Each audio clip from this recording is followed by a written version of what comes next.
Subcommittee on the Coronavirus Pandemic has officially gathered for the 118th Congress.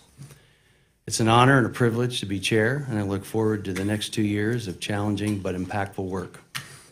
We're the only committee in Congress explicitly charged with investigating a large swath of what happened over the course of the past 3 years associated with the pandemic, including the origins of COVID-19, policies surrounding and the use of gain-of-function or chimera-type research, fraud and taxpayer-funded pandemic programs, the impacts of lockdowns and other government policies, the impacts of school closures, including learning loss, social, mental, and physical health ramifications, and economic opportunity loss, vaccine and therapeutic development, and the subsequent mandates, and more.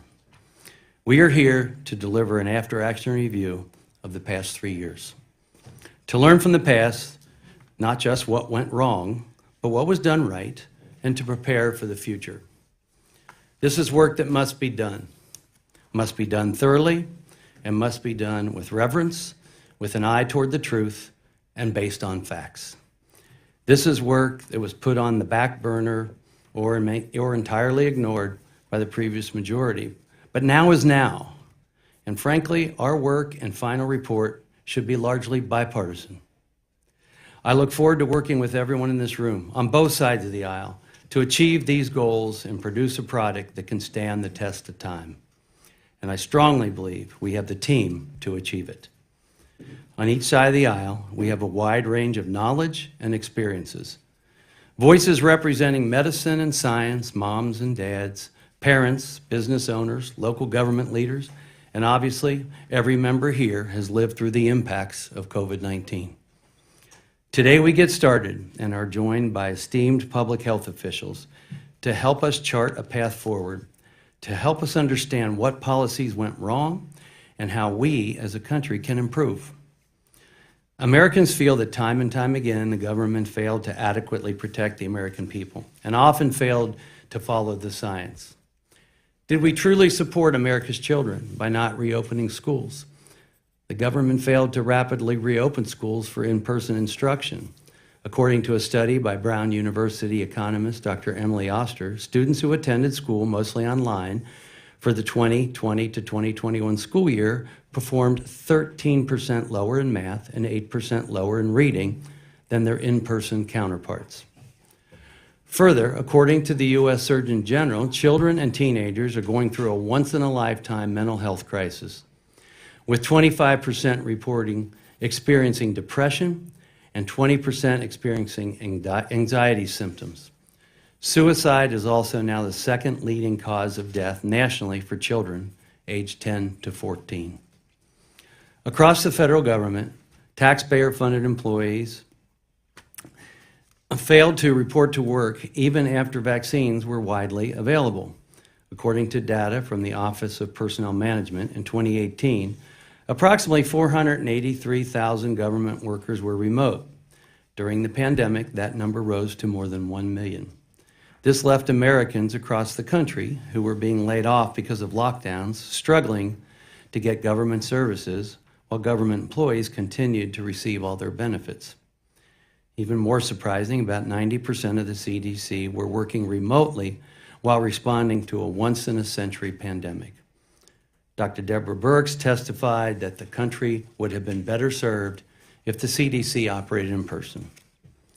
How were elderly Americans harmed when governors, like former New York Governor Cuomo, forced nursing homes to accept more than 9,000 recovering and potentially contagious coronavirus patients against CDC and CMS guidelines?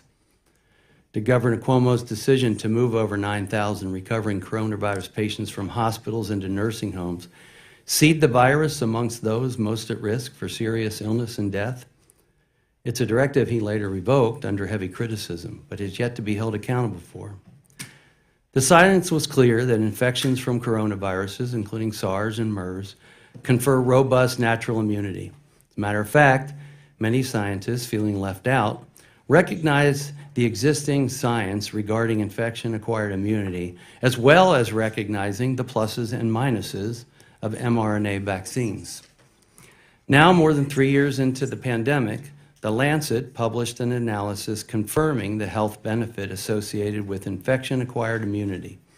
They state that individuals previously infected with COVID are 88% less likely to succumb to serious disease for at least 10 months, a strength and duration seemingly on par with vaccine-induced immunity. On December 5, 2020, then President-elect Biden promised vaccines would not be federally mandated. Less than 1 year into his presidency, President Biden abruptly announced the national vaccine and testing mandate, a mandate never before imposed on employees or the American workforce. Personal physician consultations were not part of this process. Did this benefit or harm public health? Each one of these and many other decisions must and will be investigated thoroughly. The American people deserve to know and understand how and why these impactful decisions were made. Through this pandemic, there have been many mysteries, many unknowns. We've had to deal with hypotheticals and assumptions, understandably, especially early on in the pandemic. But when hypotheticals and assumptions proved to be incorrect, did we correct? Were we poised, or did we become poised to gather telling data and share that data with providers and with the public? Did we create unnecessary fear in some and dangerous ambivalence in others? I could go on, and this committee will go on. Monday morning quarterbacking can be a healthy process if we allow it. Ask questions, question decisions, discover the reasoning, motives, and science behind decisions made. At the end of this process, our goal is to produce a product, hopefully bipartisan, based on knowledge and lessons learned. A product that can benefit and serve future generations and benefit the health and well-being of all Americans and others around the world.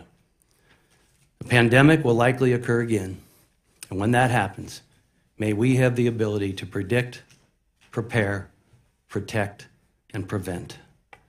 Today, we will hear from experts and begin to advance our path forward. Thank you very much. At this time, I'd like to yield to the ranking member, recognize him for the purpose of making an opening statement.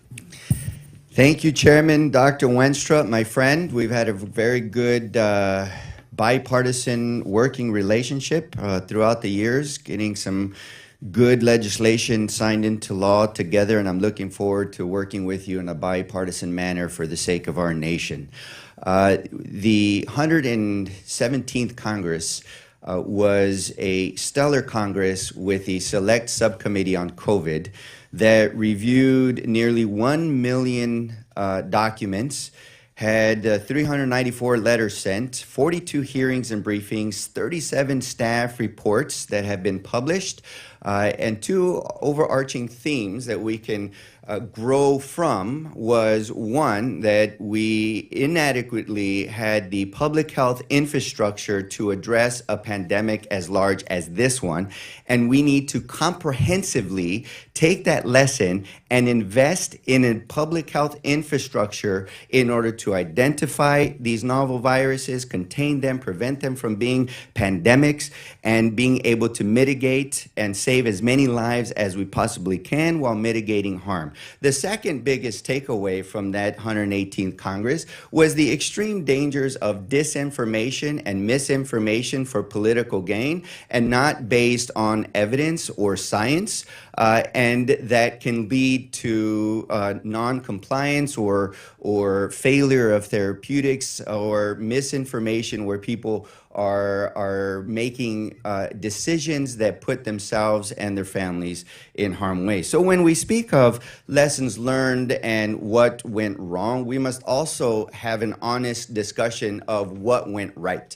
And in fact, there were several things that went right. One is the investment to prevent more deaths and economic turmoil. We know that the economic support that was given worked in order to keep the economy afloat. However, the Democrats held multiple hearings last Congress focusing on the fraud and abuse that happened, and we definitely need to get to the bottom of it in order for that in order to prevent that from happening again.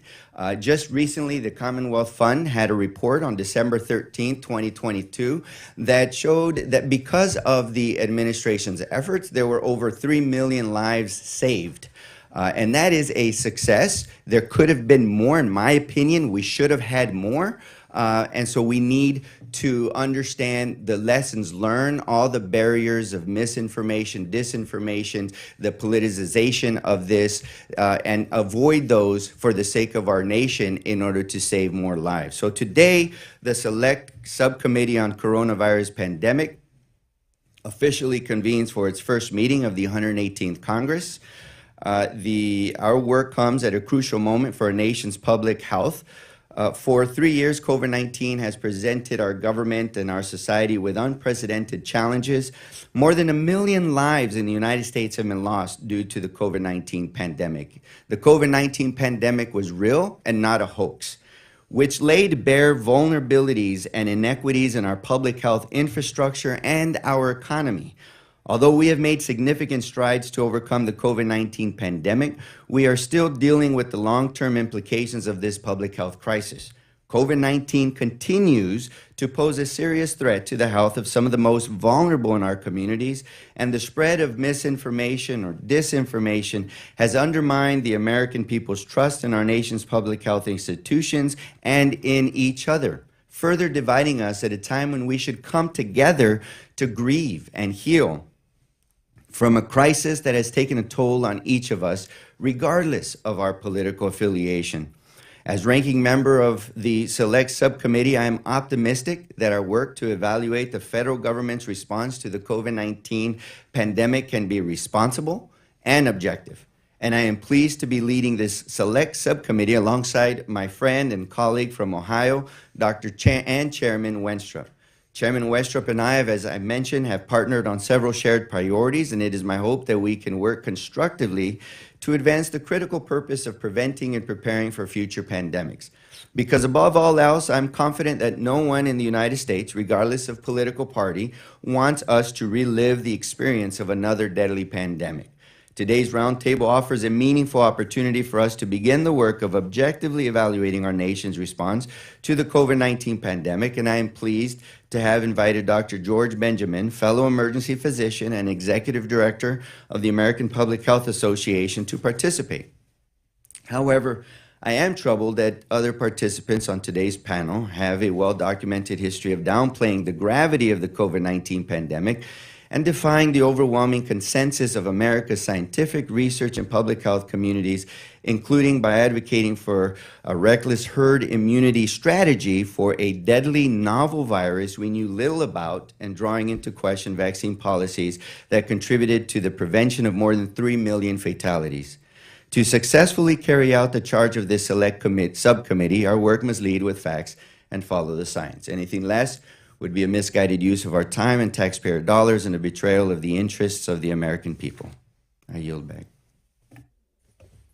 Well, thank you, Dr. Ruiz. Appreciate your comments. Our witnesses today are Dr. Martin Koldorf. Dr. Koldorf is a biostatistician and an epidemiologist and a professor on leave in the Department of Medicine at Harvard University. His research centers on developing and applying new disease surveillance methods for post-market drug and vaccine safety surveillance and for the early detection and monitoring of infectious disease outbreaks. He earned a bachelor's degree in mathematical statistics from Umeå University in Sweden and his doctorate in operations research from Cornell University.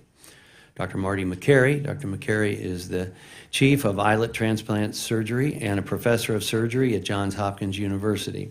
He has served in leadership at the World Health Organization Patient Safety Program, elected to the National Academy of Medicine, and has published more than 250 peer-reviewed scientific articles.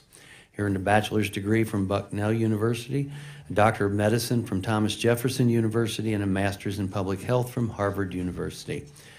Dr. Bhattacharya. Dr. Bhattacharya is a professor of health policy at Stanford University and a research associate at the National Bureau of Economics Research. His research has focused on the health and well-being of vulnerable populations, the epidemiology of COVID-19, and the evaluation of policy responses to the COVID pandemic. He has also published 135 articles in top peer-reviewed scientific journals. He earned a bachelor's degree, Master of Arts, Doctor of Medicine, and Doctor of Philosophy in Economics, all from Stanford University. Dr. George Benjamin. Dr. Benjamin is an executive director of the American Public Health Association. He was previously the secretary of the Maryland Department of Health and Mental Hygiene. He started his career in medicine as a military physician in the Army. Thank you, near and dear to my heart. Eventually rising to serve as the chief of emergency medicine at Walter Reed Army Medical Center. He earned a bachelor's degree from the Illinois Institute of Technology and a doctor of medicine from the University of Illinois College of Medicine. The Select Subcommittee certainly appreciates you all for being here today, and we look forward to your testimony. Let me remind the witnesses to please limit your oral statements to 5 minutes or so. And as a reminder, please press the button on the microphone in front of you so that it is on, and the members can hear you. When you begin to speak, the light in front of you will turn green. After 4 minutes, the light will turn yellow. When the red light comes on, your 5 minutes has expired, and we would ask that you please wrap up. We intend to go around the dais here to ask questions, and if there's time, we may have a second round. This time, I'd like to recognize Dr. Koldorf to give an opening statement. Thank you very much, and thank you to all of you for inviting me here. During the last 3 years, we have seen the worst public health mistakes in history. Very early on in the pandemic, it was clear from the data from Wuhan, China, that there is a 1,000-fold difference in risk by age. So older people, while everybody can get infected, older people have more than a 1,000-fold risk of dying from COVID compared to young people. There were two major failures or categories of failures during the pandemic. One was the failure to properly and optimally protect older Americans, those who are at high risk from dying from COVID. For example, we didn't protect nursing home residents properly. And it's not just by sending sick people to nursing home, which of course was criminal, but also we have too much staff rotation in nursing homes. We didn't do enough testing of nursing home staff to prevent infections to come in. We also didn't protect older working age Americans in the 60s and 70s, while the laptop class was often working from home, whether they were in the 20s or 30s or 40s.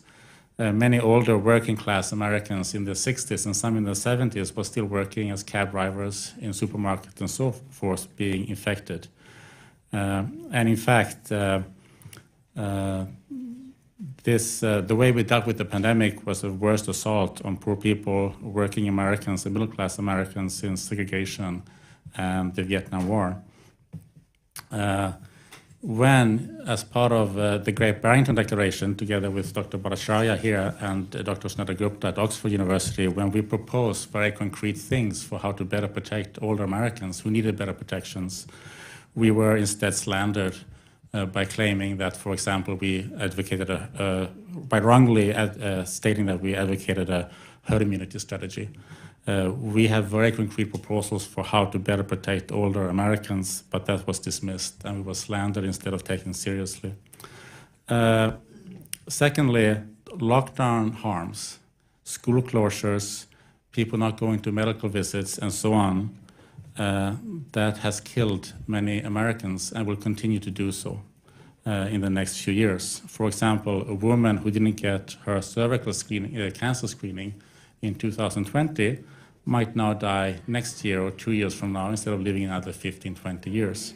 So the lockdowns had enormous negative consequences on public health, on not only cancer screening and treatment, on cardiovascular disease treatments, diabetes care, vaccination rates for children plummeted. Vaccination is very important to vaccinate our young children.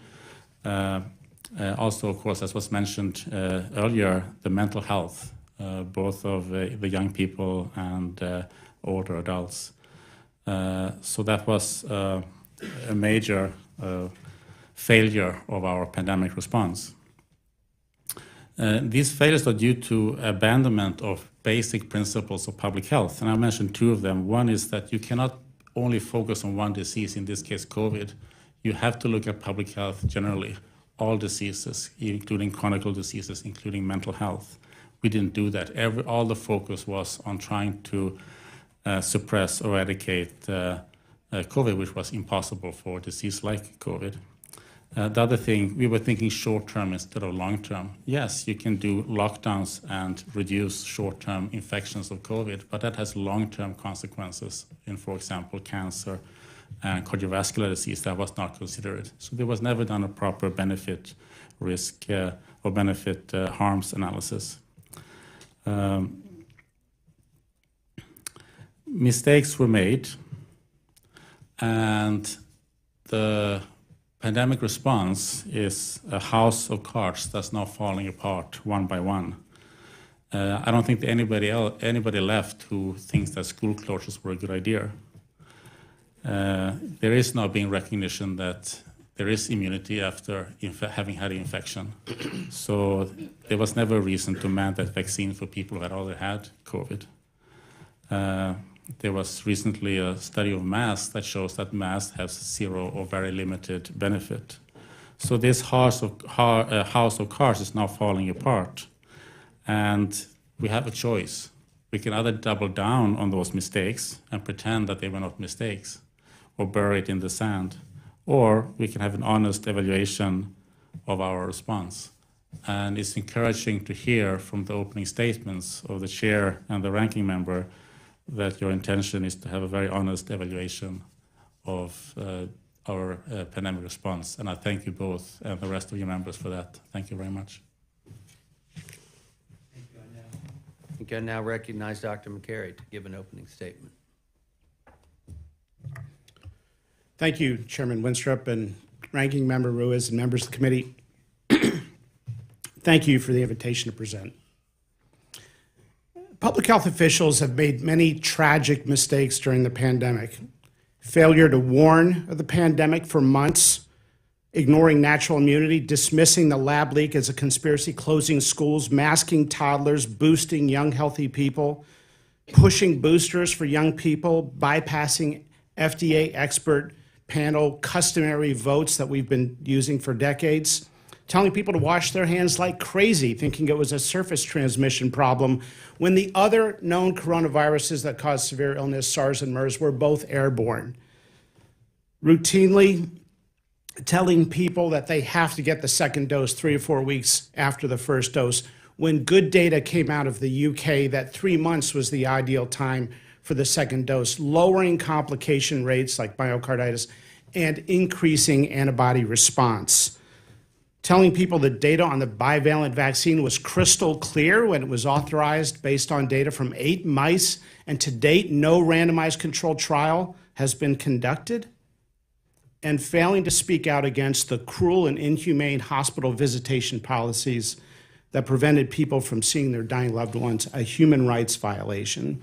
To be clear, public health officials are not wrong for making recommendations based on the knowledge that they had at the time. But that's not actually what happened. They were wrong because they refused to evolve their positions as the data became abundantly clear. For example, young, healthy people were essentially spared of this pandemic. They had an infection fatality rate no worse than influenza.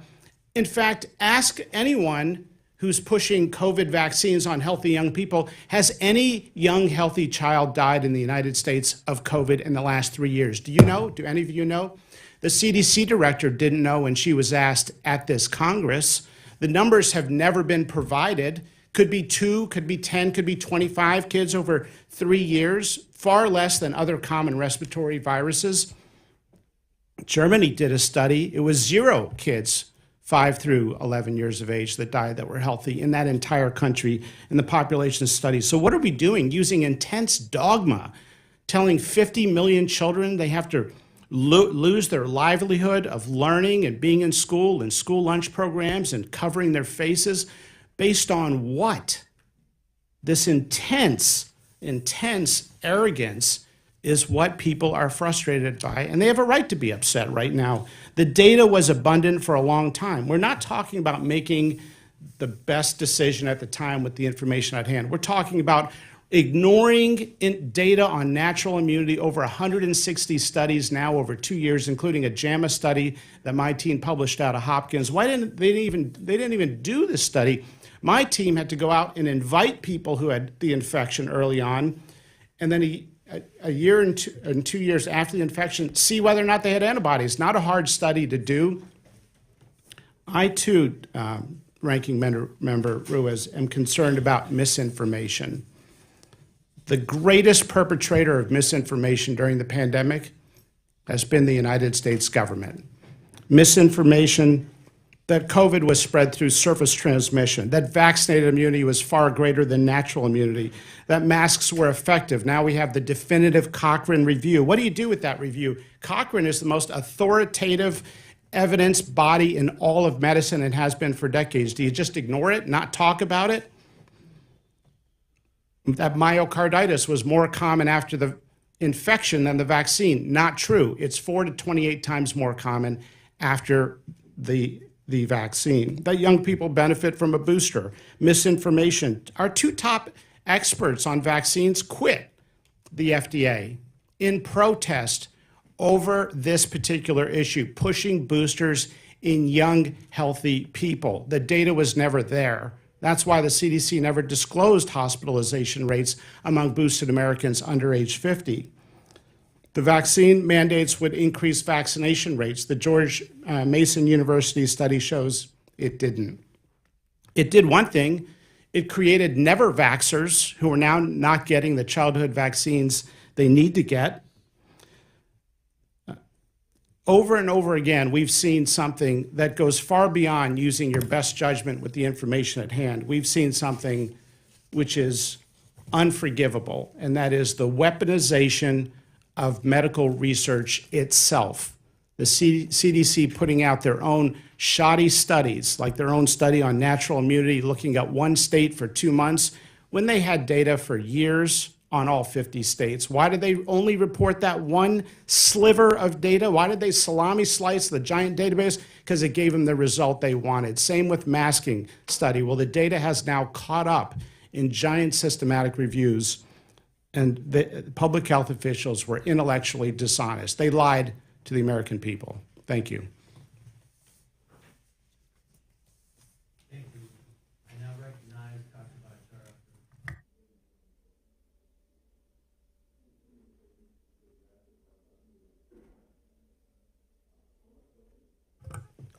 Thank you for the invitation to address the Select Subcommittee on the Coronavirus Pandemic.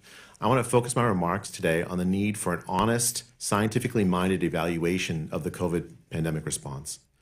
Though scientists and people vehemently disagreed about the wisdom of lockdowns, school closures, vaccine mandates and discrimination, masks, and so much else, there's near universal agreement that what we did failed.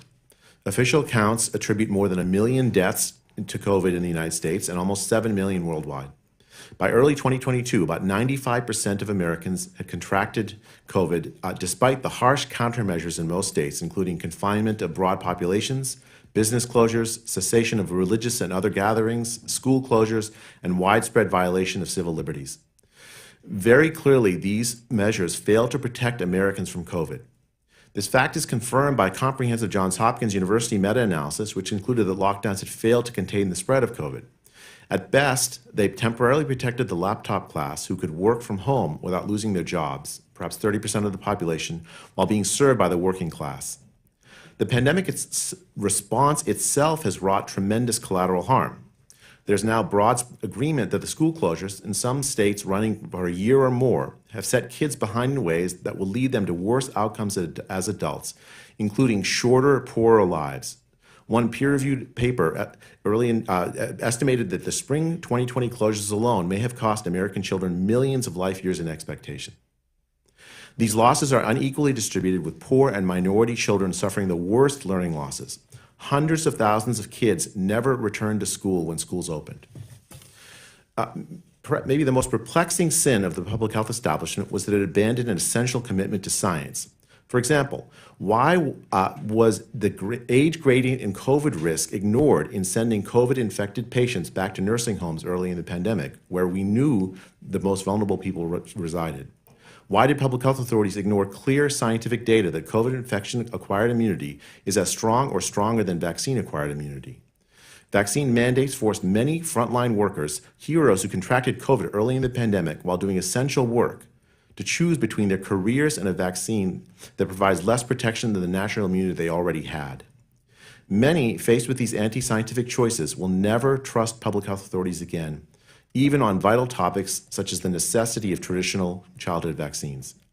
Public health bureaucrats operate more like dictators than scientists during the pandemic, sealing themselves off from credible outside criticism. Consider, for instance, the treatment of scientific dissidents outside the government who contradicted public health dogma. In the earliest days of the pandemic, public health bureaucrats organized a cover-up of the hypothesis that COVID emerged as a result of a laboratory leak, calling scientists who proposed the idea conspiracy theorists. Only recently have official bodies started to admit the hypothesis is plausible and maybe even true, and certainly not a conspiracy. Where do the scientists whose careers were destroyed advancing the idea go to get their reputations back? When Martin Koldorf of Harvard University here today, Sunetra Gupta, professor at Oxford University, and I proposed a focused protection alternative, not a herd immunity alternative, to lockdowns in October 2020, then NIH director Francis Collins labeled the three of us fringe epidemiologists and engaged a media campaign to take down our proposal, to which tens of thousands of doctors, epidemiologists, and scientists endorsed, including a Nobel Prize winner. Under the banner of combating misinformation, government health agencies use their power to collaborate with social media companies to control the public conversation about science, COVID science, and policy.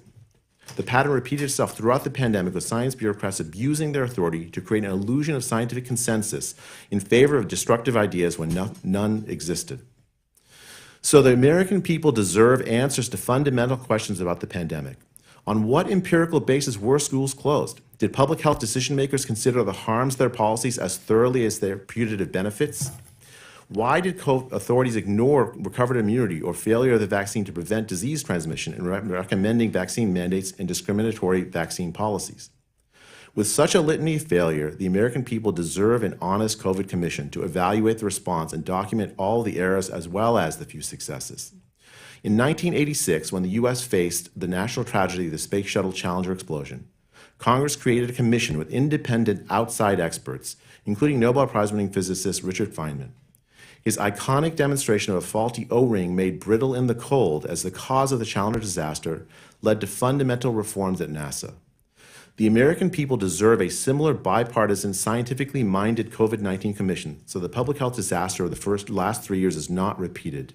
With Dr. McCary, Dr. Koldorf, and 5 other epidemiologists, I've written a document called the Norfolk Group Blueprint, where we list 80 pages of questions that need to be answered, scientific questions, in a bipartisan, scientifically minded spirit to address the failure of the public health establishment during the pandemic. Thank you. Thank you, Doctor. Now recognize Dr. Benjamin to give an opening statement. Chairman Weintraub and Ranking Member Rhodes-Stoughton, thank you very much for allowing me to be here with you today. And members of the committee, thank you as well. I'm Georges Benjamin. I'm the executive director at the American Public Health Association. I'm an internist, but I really self-identify as an emergency physician who got dragged into public health. And let me say that I've been in this town for a long time, and I have probably been involved with every single public health emergency that we've had since I arrived here in 1983. And for my years addressing crisis and emergency situations, it's clear to me that the understanding of the facts around what, when, and how things happen is an essential first step to ensuring we are better prepared for the future, and I'm very glad the committee is looking to do that. In addition, though, let me just point out that the retrospective scope, docs in the room will understand that, many of those on the committee, is a very powerful tool. But we have to be incredibly careful that we do not review our past actions using what we know today while forgetting what we actually knew when we initially made critical decisions. And that's very, very important. And I think the chairman has also said that as well. And while what we know today should indeed inform our future preparations, and I don't want anyone to leave this room thinking I don't believe that it should inform this, we must remember the limited information we had when we made those decisions are very, very important. And also the fact that our knowledge base in science continues to evolve over time. And so we do learn things over time. First of all, we created a safe and effective vaccine by every standard that we understand safe and efficacy today in record time, in absolute record time. And we delivered that vaccine to many, many more people than any other vaccine we ever delivered in our nation. That doesn't mean there aren't some problems with that, but we were very, very successful in doing that. And we have done a phenomenal amount of research and studies through a variety of venues under the most strenuous circumstances and most difficult circumstances that we certainly had. I agree with my colleague here that after 9/11, I remember sitting in the HHS with others talking about what do we do next. And I remember President Bush signing legislation that actually created the 9/11 Commission. That commission did a wonderful product, which was able to aid Congress and then going back and figuring out what to do as we went forward. And so I would encourage us very much to create a 9/11 type commission. There are other leading experts that have called for such a commission. There's the COVID Commission Planning Group at the University of Virginia's Miller Center, who's done this call for in conjunction with the Johns Hopkins University. And the COVID Collaborative, of which APHA is a member, has also called for such a commission. We think that obviously doing that in a nonpartisan manner will help us get to the facts in a comprehensive way, and I think will aid Congress in your work and actually helping us figure out what some of those solutions are. I think as we go forward, one of the real challenges we're going to have is figuring out how we do this in a manner that respects everybody's voice, because that's very important. And that I think we all need to, first of all, what my mom once told me was to first listen and learn and listen more than I speak. So with that, I will stop, and I'm happy to take questions from members of the committee. Well, thank you, Dr. Benjamin. Thank you all for your opening statements. And I'd like to recognize myself for 5 minutes and go to questions, and also some comments on the opening statement. I do say that if we didn't always search for better answers, we'd still be doing bloodlettings. And unfortunately, we got beyond that. But data is important, and I think that's one of the areas we clearly can improve, because that's what you base your decisions on, is data and studies. We knew from the trials for the vaccine, which I would agree with you, Doctor, it was amazing we got something done in the amount of time that we did while the ship was clearly sinking. But we knew from the trials there that even people that were vaccinated got COVID. And fortunately, they usually did not get as sick, maybe not need to be hospitalized. We also recognized who was vulnerable. We also knew that vaccines produce variants, and we should be expecting that. So at first, you put the emergency use out, and it was for the most vulnerable. That's how we prioritized as the vaccines were being produced. Those age-related comorbidities, et cetera. And I think we were really looking at the benefit versus the risk in that situation, then I think we got away from that. And in many cases, we got away from the elimination of the physician that is your physician that should be looking at data. And there were other things that are lessons learned too, for sure. In one of my rural counties, sheriff called me and he said, "Brad, I got a 71-year-old gentleman here. He has a painful hernia. He was in so much pain, they canceled his case. He took his life." And guess how many cases there were in the county at that time? 0. So, does that seem right to us today? No, it doesn't. And we have to be able to be open to foreign data, especially when we feel it's a reliable country that's doing the studies appropriately. I also had a situation where a gentleman called me one of my constituents, and he said, hey, they're making my son get vaccinated. What should I do? I said, how old is he? Is he healthy and everything? Yeah, he's fine. I said, well, look, we're worried about myocarditis. It usually happens after the second dose. If they're making him do it, maybe get one dose, but get a note from his doctor that to waive having the second dose. Well, that didn't stand up. But didn't stand up to who? A school board? It wasn't standing up because it was coming from a physician. So these are things that are concerned about. I took the vaccine, 2 doses of Pfizer in January of 21. In August of 21, I got COVID. You know why I knew? I couldn't smell garlic salt. That's the only reason I knew. I didn't get tested. It was beyond that. I remember having chills about a week and a half before. No one in my family got sick. But when I was going to Germany, they said, before you go, you got to get a booster. You can't go without a booster. I said, okay, let's check my antibodies and T cells. And that gave alarm. This is right here in the Capitol, right? Not with the physician, though, with the nurse.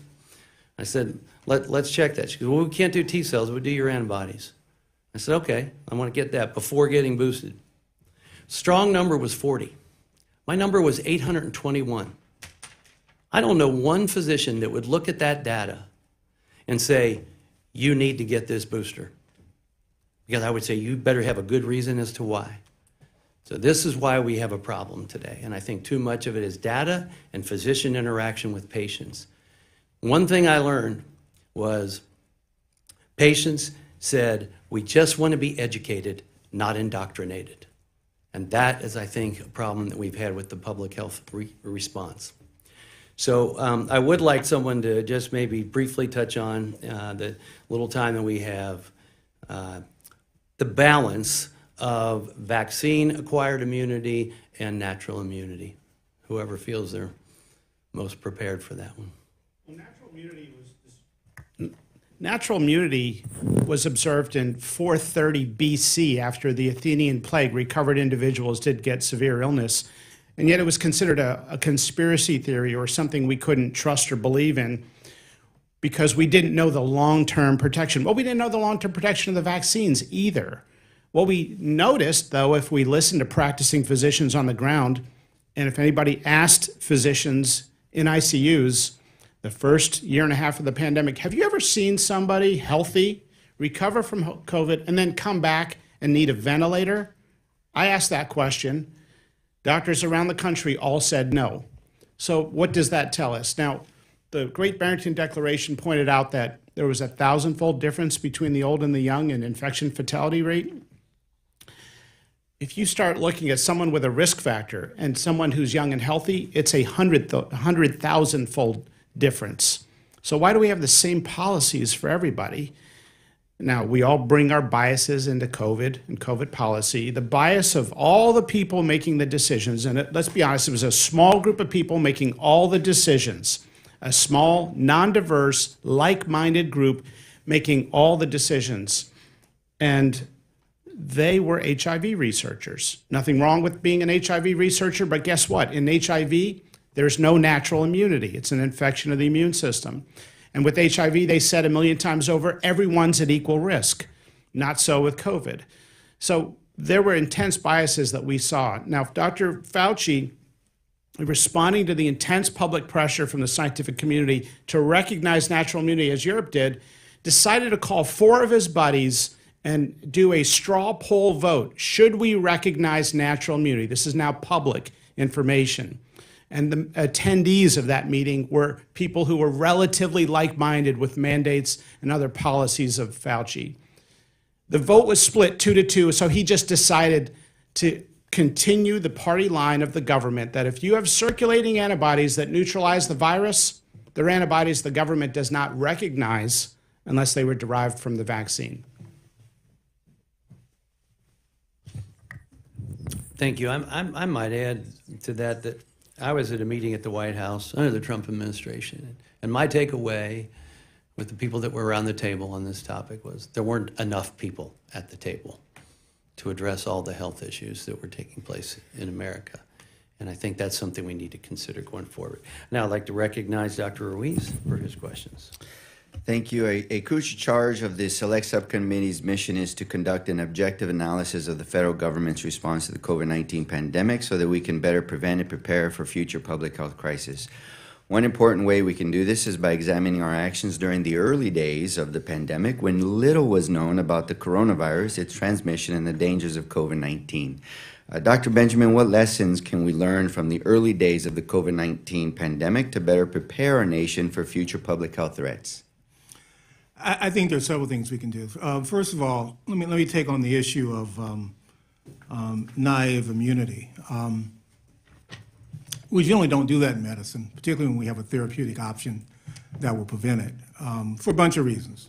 Remember that some of the early information we had coming out of China was that about 20% of the people who got sick got really sick, particularly people with chronic diseases.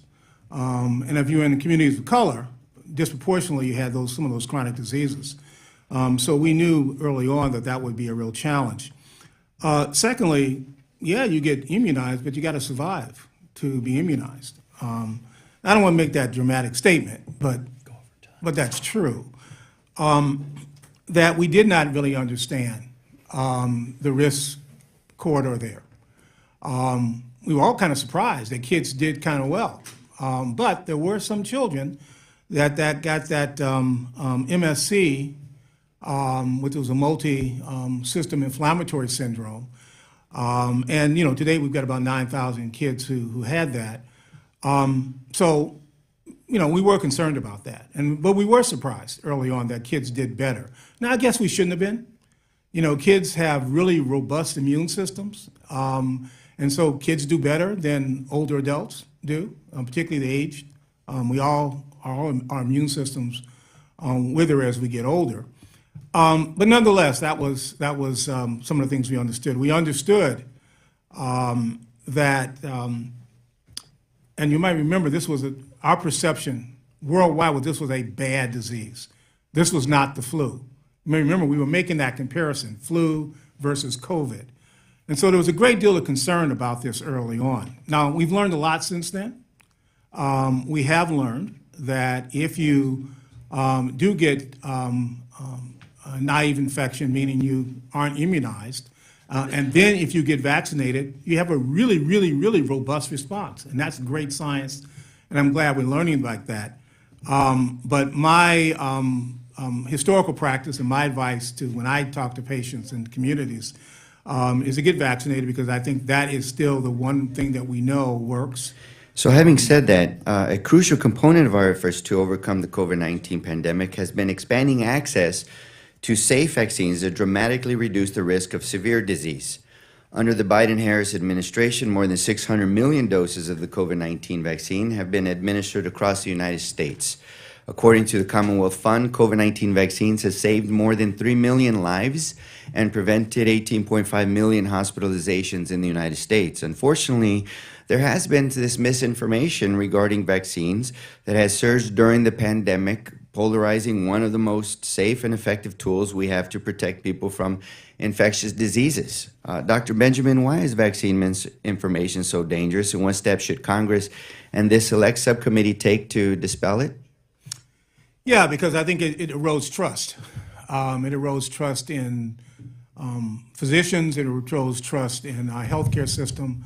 One of the interesting things was in March and April of 2020, we were already seeing flyers being passed out in communities. We hadn't even gotten a vaccine yet, telling communities they shouldn't get vaccinated, telling minority communities that they should be concerned about these vaccines because the federal government was coming, and they were going to treat them like they treated them in Tuskegee, that there were microchips in the vaccine that they were going to get whenever the vaccine came out. And so all of those kinds of things eroded our trust. Yeah. And that was the problem. On page 35 of the Norfolk Group's report references the Great Barrington Declaration of October 2020. Doctors Bhattacharya and Koldorf authored this declaration to call for a herd immunity strategy through widespread natural infection before a COVID-19 vaccine was developed. The Norfolk's groups report questions why federal public health officials are critical of the Great Barrington Declaration. So I want you to respond. Dr. Benjamin, your organization, more than a dozen others, joined together to, quote unquote, according to the headline, condemn the Great Barrington Declaration, noting it could lead to hundreds of thousands of preventable illnesses and deaths and would, quote, add greater risks in communities of color, unquote, who were disproportionately harmed by the COVID-19 pandemic. Herd immunity for a virus that we have yet to understand the full ramifications. Even now we are learning of this long COVID in a virus that we saw the R0 rate that could infect and hospitalize and severely cause great harm to a great load of population. That was the context in which we were working. So why is the premise of the Great Barrington Declaration so dangerous from a public health perspective? Well, we disagree with the approach, and we disagree with it, with all respect to my colleagues, because we thought that it put more people at risk. We knew that, and I know there's going to be a big debate about whether or not we should have stayed home and locked down our society, but it saved lives. And we felt that deliberately exposing people to that infection, recognizing they were trying to understand a risk strategy, couldn't do it. In our society today, we have lots of kids that are nice and healthy, but we have kids on high-dose steroids. We have kids with autoimmune diseases, and those kids go see grandma. And our society is highly mobile, and we felt that strategy would not work in today's society, particularly because we're highly mobile and we have such a immune-compromised society. A lot because we physicians do what we do. If we could wrap it up, that would be great. All right, thank you. We went over like 2 minutes, so. I next want to recognize myself for questions. First of all, I want to thank all of the witnesses for being here. And for the 3 witnesses on my left, I greatly appreciate that you stood up for what you believed in, even though you were vilified, censored, and it's very unfortunate that that happened. And I think we can learn a lesson from that. So questions I have are for Dr. Bhattacharya, Koldorf, and McCary.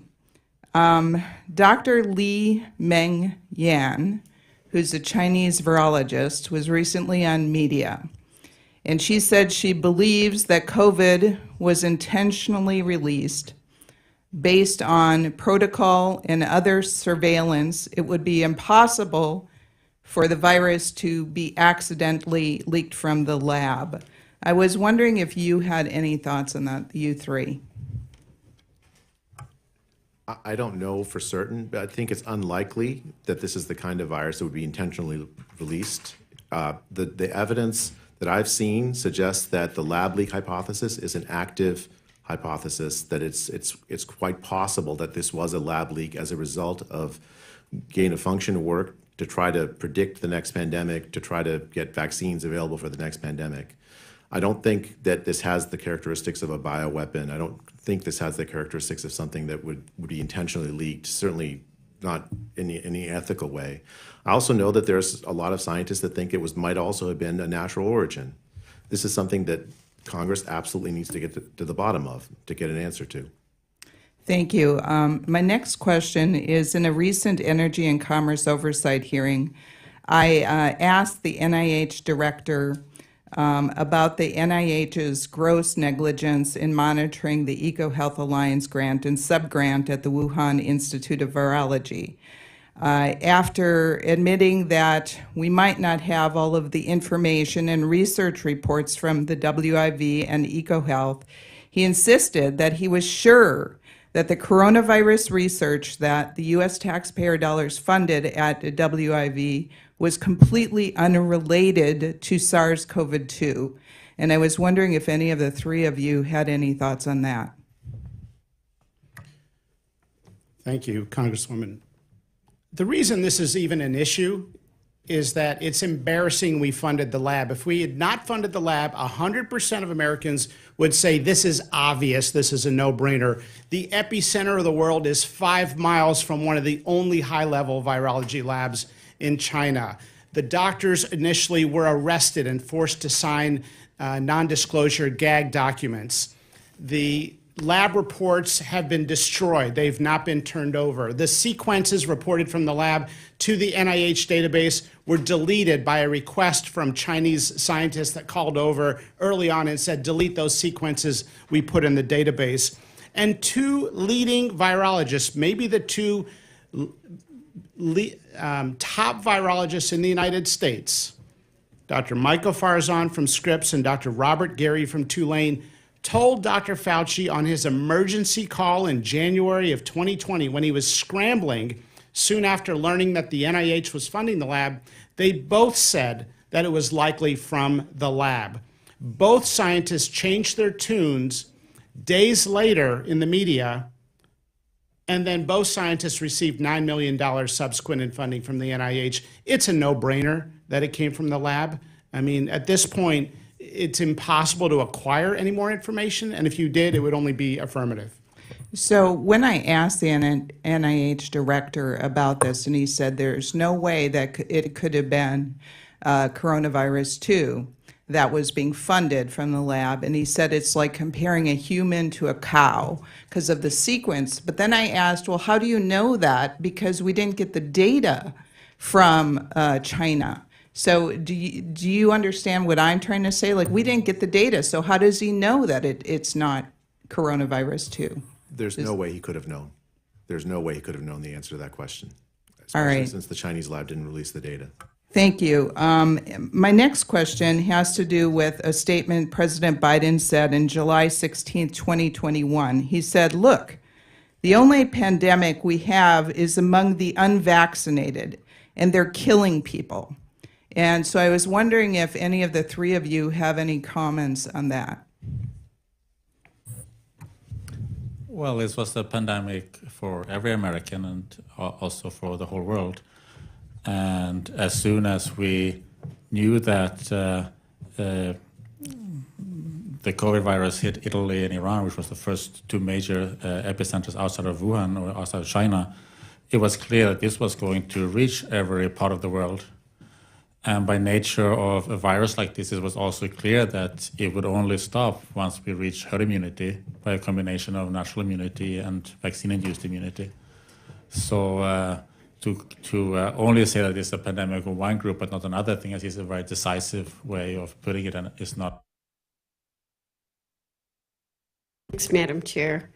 I think we all can agree on some things, that the coronavirus pandemic upended our nation, and that it's critical that we get the facts to ensure our nation's better prepared to address future health threats. I'm very honored, by the way, to be on this committee. Both our chair and ranking are gone right now, but I'm glad to be here with all of my colleagues because I think it's really important we have an honest conversation, know where we're going, and be prepared for the next pandemic if it's going to happen, which unfortunately it is going to happen. My home state of Michigan was especially hit hard by the pandemic. It set records for hospitalization, was hit with infection surges that devastated our communities, overwhelmed our healthcare sector, and stole lives. So to better prepare to address threats to public health, we must have an objective understanding of where the federal government succeeded and how its response could have improved.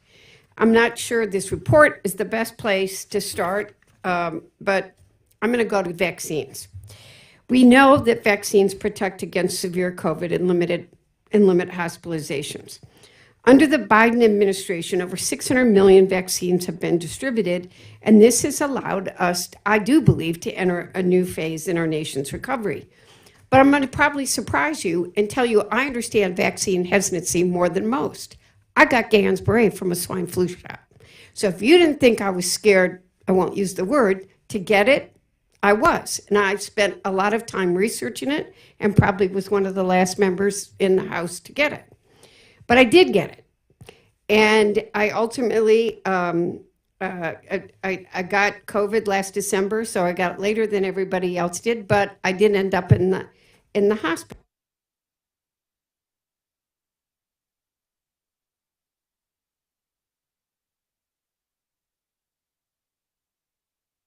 vaccines. We're beginning to have outbreaks in communities, and that worries me too. So, Dr. Benjamin, what does the science tell us? Two things regarding the safety and the efficacy of COVID-19 vaccines, and how do we address people's public health worries now about getting vaccines at all? Well, we know for sure that these vaccines reduce your risk, and I think that's very important. This is all about risk reduction. Reduce your risk from getting COVID in the first place. It does reduce your risk somewhat from even spreading the disease. It's not as good at that, but it's most effective at making sure people don't get really sick and die from COVID. And I think we have to be honest with people that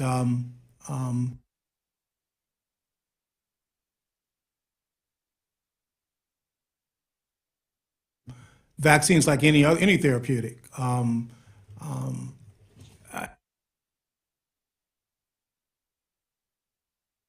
room without society back together, and we're able to do that because of the vaccines.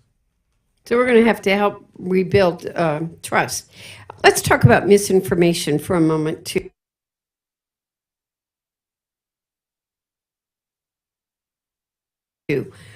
Town halls every other week. And I was shocked by the misinformation and conspiracy theories that were encountered, ranging from mischaracterization of the disease, false treatments. I know people that were getting medicine that almost killed them that were in the hospital, inaccuracies about protective measures. The fact of the matter is this misinformation had damaging and deadly consequences. Dr. Benjamin, what steps can Congress take to address misinformation in the public health context?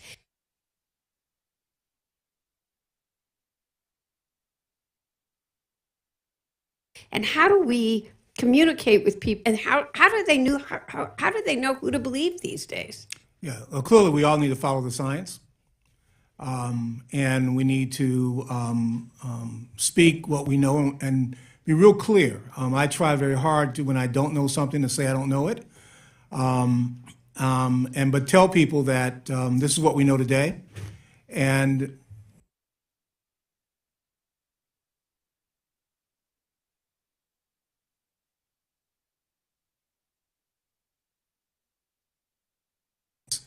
we just need to do a much better job of that. And so what Congress can do is provide the leadership by speaking to the science, supporting more scientific discovery, and engaging effectively in good risk communication back home to your communities.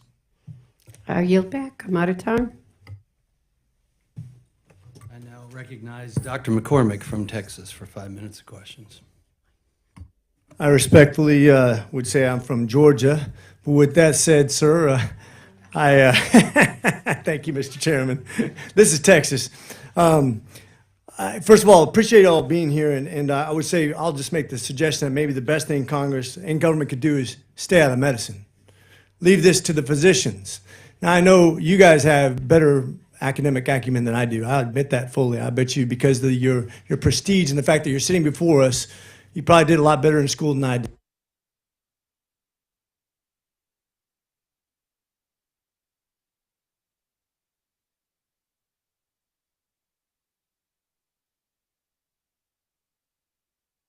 September 28th.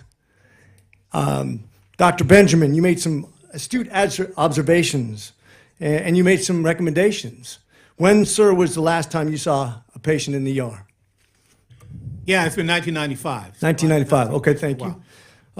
But still, you make recommendations, and one of the things that disturbed me greatly about this pandemic is that people who are experts, who have never seen a patient for COVID, were telling physicians like myself, who saw thousands of patients, that I could not speak and that I should be censored, and that if I had a disagreement with you, because I do disagree. I think booster, first of all, let me tell you some things that might surprise you. I was one of the first people in America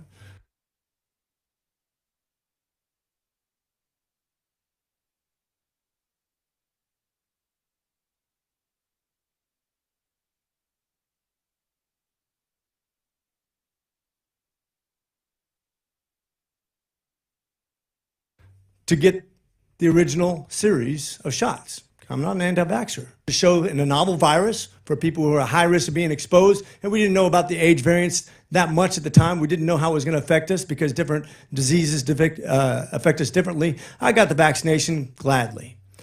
But as the data developed, and even as we sorted ourselves out amongst physicians of liberals and conservative physicians, I saw a bias even amongst physicians that went against scientific data because we politicized this, because we had the government weigh in on it instead of letting physicians treat patients. And that's our biggest and most egregious insult to medicine right there. For the first time, government was able to tell us what's right and wrong. Was able to tell me as a physician that my experience didn't matter. And that if I disagree with you and I said, you know what, that booster shot really isn't showing any significant benefit as science has now proven, and yet here people say, yes, you should still get the booster, even though it's not beneficial, and we don't even know all the side effects. As a matter of fact, I would make the argument right now, right here on TV, as a congressman who's also a recent physician and still qualified to treat patients, that we do more harm than good by treating people with booster shots right now. If you have immunity and you give an infection to somebody, what happens? You have an immune response. That's basic medicine. Every physician would agree on that. If you give somebody a exposure to a pathogen, whether it's a live pathogen or not, you're going to have a hyperimmune response sometimes. Sometimes that happens with antibiotics, by the way. That's why we don't give antibiotics that aren't needed. If you don't need something, why are we giving it? If you have immunity, why are we recommending it? That's my question to you as a disagreeing physician. I love to disagree with docs. And I'm fully licensed and quite clinically still competent. And I hear you.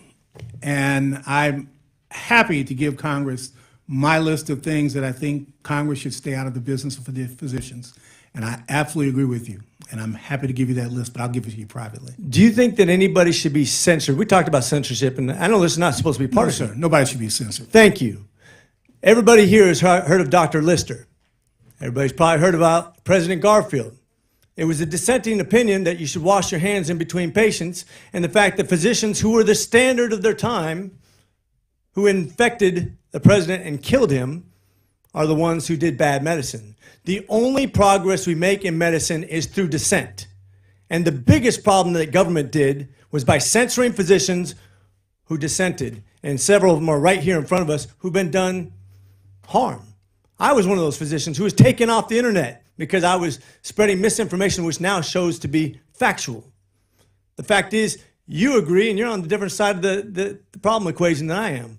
But I'm happy that you and I agree on one thing, that physicians, professionals who do our job with good faith, should never be censored, not by a government, not by the internet, not by anybody else, because we're the ones putting our lives on the line to treat the patients the best way we know how.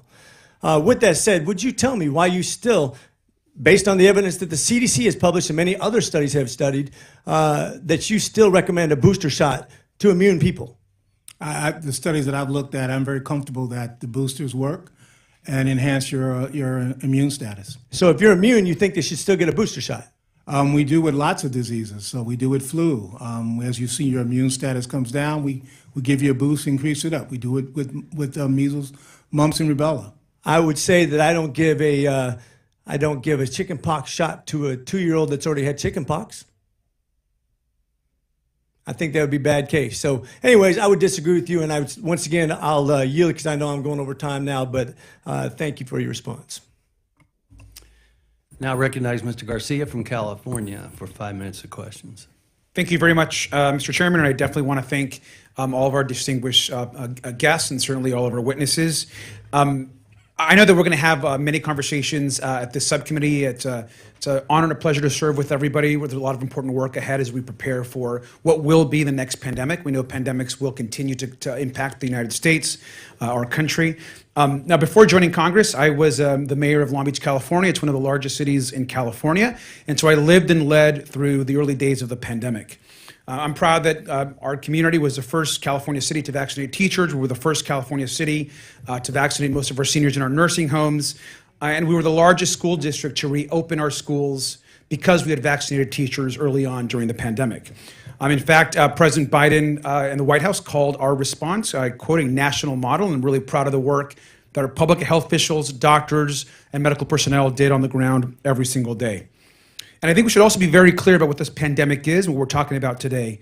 It's the single largest loss of life event in the modern era. We've lost over 1 million Americans to this horrific virus, and it's a tragedy that we've all lived through. We've lost in my city alone over 1,300 members of our own community. I lost my mother to the pandemic. I lost my stepfather to the pandemic.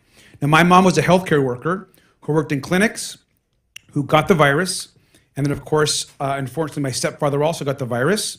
And both of them, by the way, would have been some of the first people to receive the vaccine, but the vaccine, of course, wasn't available at that time. And so I deeply care very personally about the work of this committee and our country's ability to take on the next pandemic. There's been a lot of discussion about mistakes that were made, and I think it's important to note that in any crisis, mistakes are going to be made. We had an enormous crisis happening here and across the world. When we make mistakes, we learn from them, we adjust. It's okay to be angry at the scale of the mistakes, and to then learn, move on, and prepare for the next crisis that we may have in our country. What's not okay to me, and it's really not acceptable to folks that have lost individuals or folks within the healthcare community, is to peddle half-truths or conspiracy theories, and certainly to advance misinformation for political gain. Now, I've heard members of this very committee more interested in mistruths or vaccine hesitancy than on actually focusing on pandemic prevention and learning from our mistakes and implementing them across our government. Now, we've talked a lot about a lot of mistakes, and I think that's true. I remember early on when the pandemic first happened,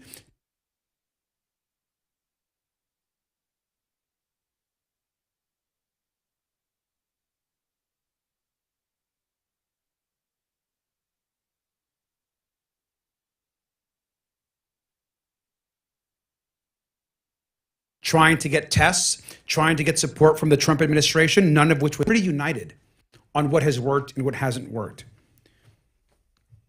What has cost many lives and continues to cost lives is misinformation, a lot of which we actually hear in the U.S. Congress. Now, Dr. Benjamin, would you agree it's safe to say that misinformation has been and continues to be a public health threat? It's a major public health threat and continues to be so. And would you also agree that people with large public platforms who has spread misinformation actually have made the pandemic worse? I think there are many people out there who have a large bullhorn who have made it worse, and I think that is a real challenge we have to figure out how we address. And would you agree that members that have large public platforms, including members of Congress, should not be essentially encouraging folks to not get vaccinated, which is actually happening by some members of this very committee? Well, let me put it this way. I have a large public platform as a head of the largest public health association on the planet, and I am very, very careful what I say and how I say it in order to not be misconstrued. And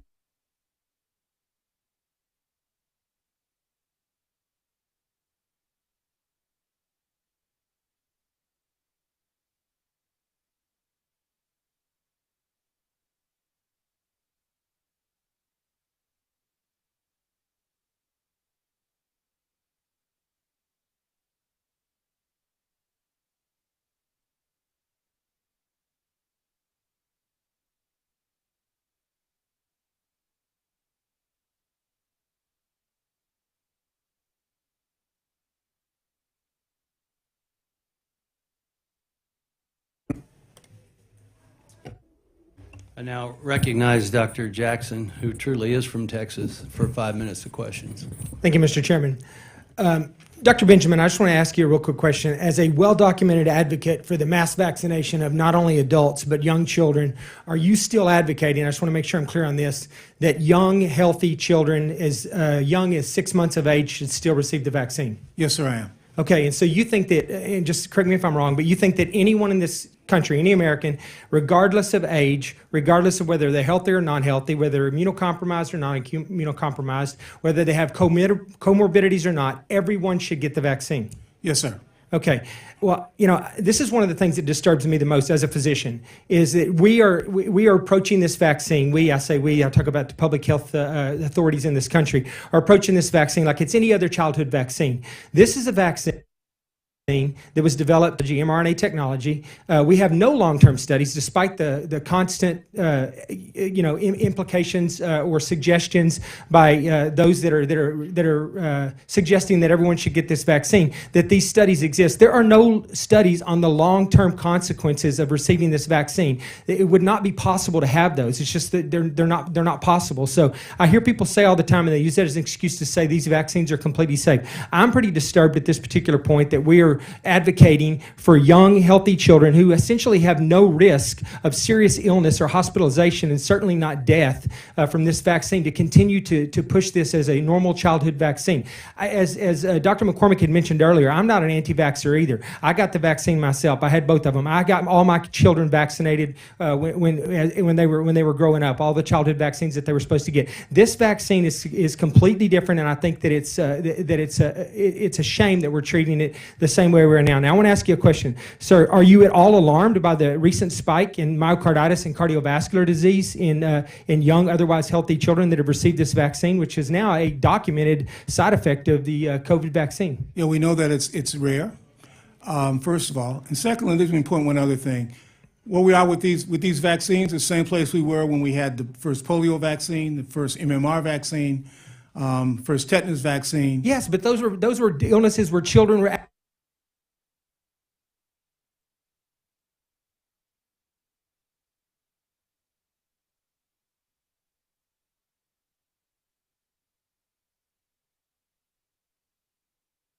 The Food and Drug Administration asked a federal judge for permission to make the public wait until 2096 to disclose all of the data it relied upon to license the Pfizer COVID-19 vaccine.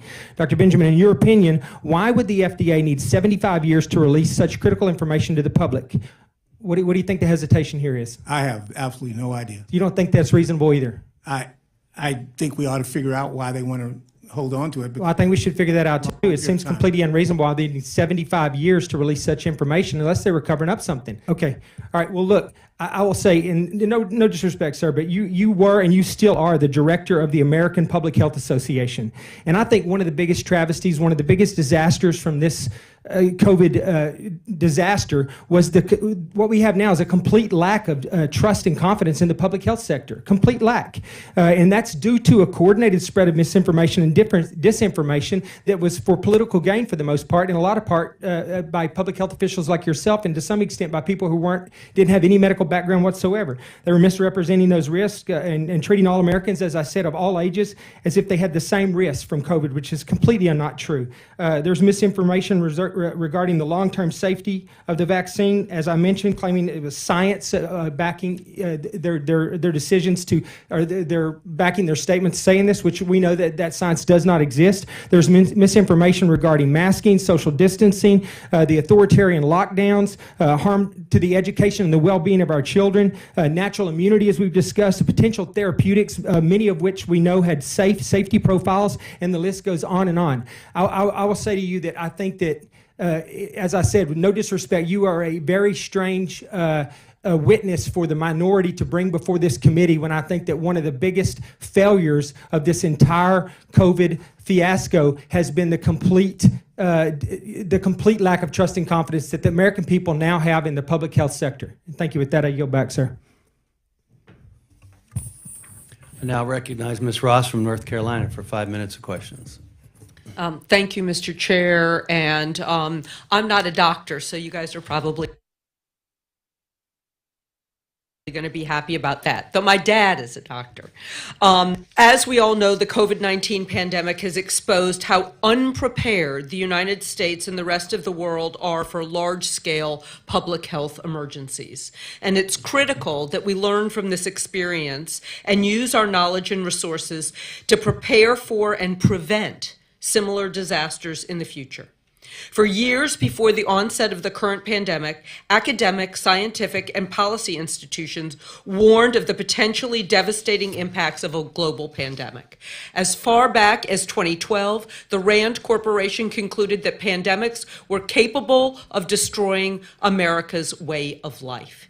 In the years following, the U.S. intelligence community cautioned in their annual worldwide threat assessment that pandemics can cause political and economic upheaval. Our goal today should be to address the systemic gaps that left us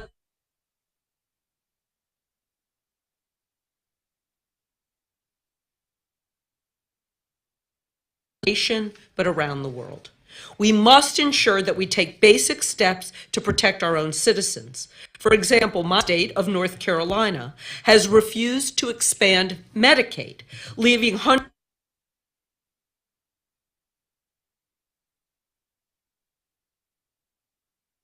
of thousands of North Carolinians without health insurance and more vulnerable to their health risks. This is one area where we worked to address in the American Rescue Plan by providing states with new financial incentives to expand Medicaid. Wake County, where I'm from, in the Research Triangle, stepped up to ensure that its residents had easy access to critical services, including free testing in multiple locations, vaccinations, personal protective equipment, and more. I'm proud of the local government officials, nonprofits, and regular Americans who work together to meet the needs of our district. But we can't depend just on local strategies. We need a national strategy and a global strategy. We have to create a comprehensive federal plan. We also need to address staffing shortages in our healthcare. Right now, there are people who have left the healthcare profession because of the pandemic, and we aren't getting them incentives and new people into the healthcare profession. And that is something this committee should address. So, what I would like to do first is basically say, clearly, the world and we were unprepared for the COVID pandemic. And I'd like to know what kind of research and initiatives we should invest in to prevent and get ahead of future pandemics. And I can start with Dr. Benjamin, but I would love to hear from the entire panel. Let me just say that I know the NIH just rolled out a strategic plan for research. I would encourage Congress to support that. It has 5 priorities, and they go in any ways to range from fundamental knowledge to actually implementation science. I think it's a good plan, and again, I would just encourage Congress to do that. My colleagues here have some ideas as well, and some of their research ideas absolutely ought to be looked at. No idea should be taken off the table. Okay, to the other doctors. Can I say that since it's such a short time, the key thing is to let the discussion happen, to not censor outside voices. I personally have faced censorship from government sources during the pandemic, including, and as well as like slander and denigration. Even during this committee hearing, we've heard people mischaracterize my ideas. You need to involve outside voices respectfully in order to get the full set of people, doctors certainly, but also outside scientists who disagree at the table during the time the decisions are made, or else bad decisions will get made, just as they were during this pandemic. Okay. Briefly, I do have one other question, so briefly.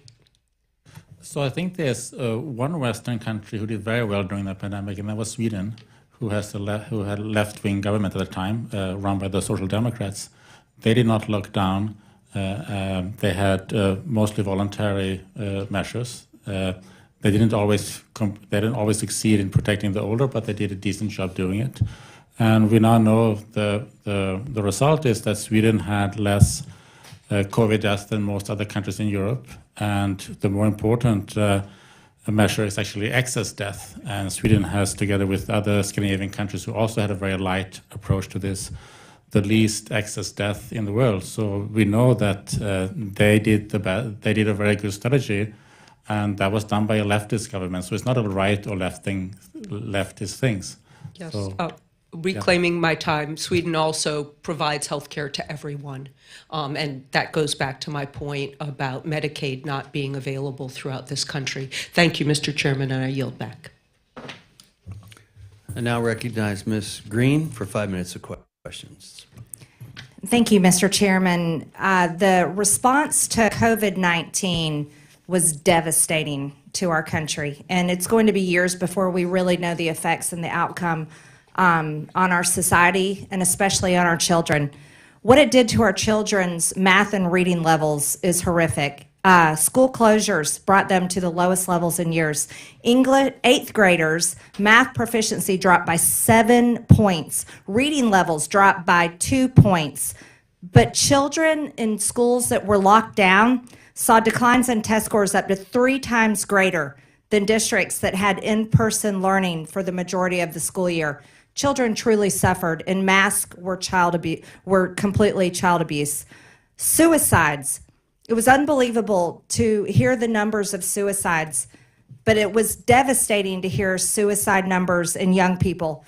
The largest increase in the rate of suicides occurred among males ages 15 to 24, an 8% increase.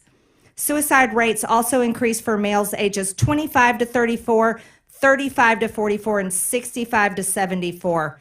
But suicides were up at much higher levels because of the shutdowns. Vaccines versus natural immunity. This was something that we've never seen before. The data did not lie. Natural immunity is something that should have been trusted, but for some reason, all common sense and all knowledge went out the window. Researchers found that the vaccinated are at least twice as likely to be infected with COVID as the unvaccinated, and those with natural immunity. But as of February 17, 2023, here's what is shocking to me. There are 1,524,481, this is over 1 million, 1.5 million adverse COVID vaccine effects reported on the VAERS system. And no one seems to want to investigate what these vaccine injuries and deaths are all about. And that's something that cannot be ignored.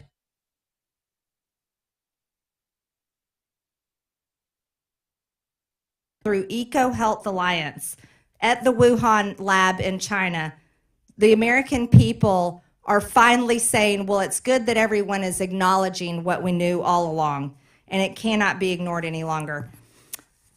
There's something very interesting to me. Dr. Bhattacharya, you took to Twitter and opened an account, and you have a bio that speaks for itself. You took your expertise in your field to try to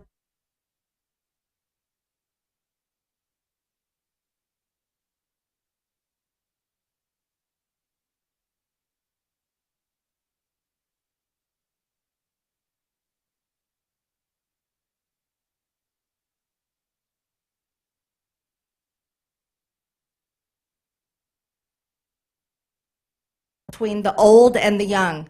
Tweet that got you permanently banned on Twitter? So I was put on a trends blacklist. I think that was my second tweet. The day I joined Twitter, I was placed on a trends blacklist by Twitter, which made sure that a limited set of my followers would see my tweets, but nobody else would. So you were placed on a blacklist, and this is because our government was coordinating with Twitter to silence not only people like me, and I'm not a doctor, but I am a member of Congress, and they permanently banned my account for a year for just quoting CDC statistics and VAERS numbers. But they silenced your freedom of speech and tried to stop your expertise from being told to the public.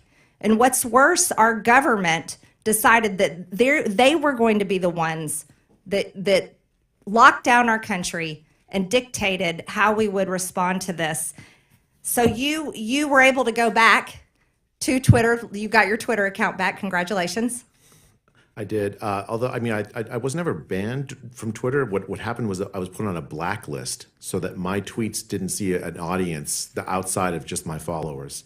And I agree with you. I think it was at the behest of government requests, because there's a lawsuit that I've been involved with brought by the Missouri and Louisiana Attorney General's offices against the Biden administration that have documented a dozen federal agencies telling social media companies what to censor and who to censor in many cases. Let me follow up with one last question. What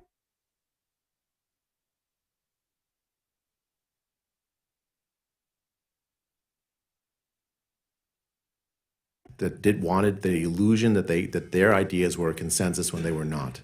That my ideas were actually it shattered the idea there actually was a scientific consensus around lockdowns, around school closures, around a whole host of policies that have done tremendous damage. And scientific bureaucrats did not want that idea that there were reasonable people on the outside that disagreed with them. Well, I think history is proving you to be right, all of you gentlemen. Thank you very much. Now recognize California for 5 minutes of questions. Thank you, Mr. Chairman. I think this is a super important select committee to actually try to understand what happened, what worked, what didn't work, what mistakes were made. I'm a general internist by training, was chief medical officer for Sacramento County, so I have a public health background, have done a ton of global health security work and pandemic preparedness work, and chaired the first hearing in Congress, House, and Senate on at that time, the novel coronavirus. So fairly early on was paying attention. A lot of the points that both sides bring up are valid. I mean, early on, there were real conversations about bifurcating treatment to protect our older Americans, while actually allowing younger Americans to get naturally infected. That was legitimate. Folks that are well respected. We obviously didn't go in that direction. I think we ought to understand, what the impact of that was. I do believe in vaccines. I have gotten my booster and my bivalent booster, but I also understand that the vaccine mandate, I think in an unexpected way, there was dramatic pushback in the American public. Was that the right approach? Was there a better way to encourage folks to get vaccinated? I don't know, but I think we ought to understand that. We ought to understand the net impact of the vaccine. We ought to understand the spillover. Is it going to negatively impact our young people in America who may not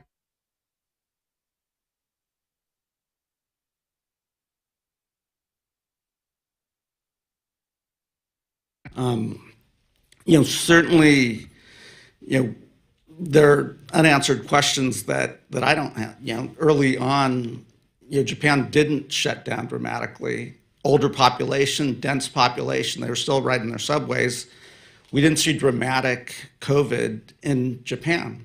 I'd like to understand why that was different than New York, another densely packed city. Was it a different variant? Was it cultural issues of masking, bowing, not shaking hands?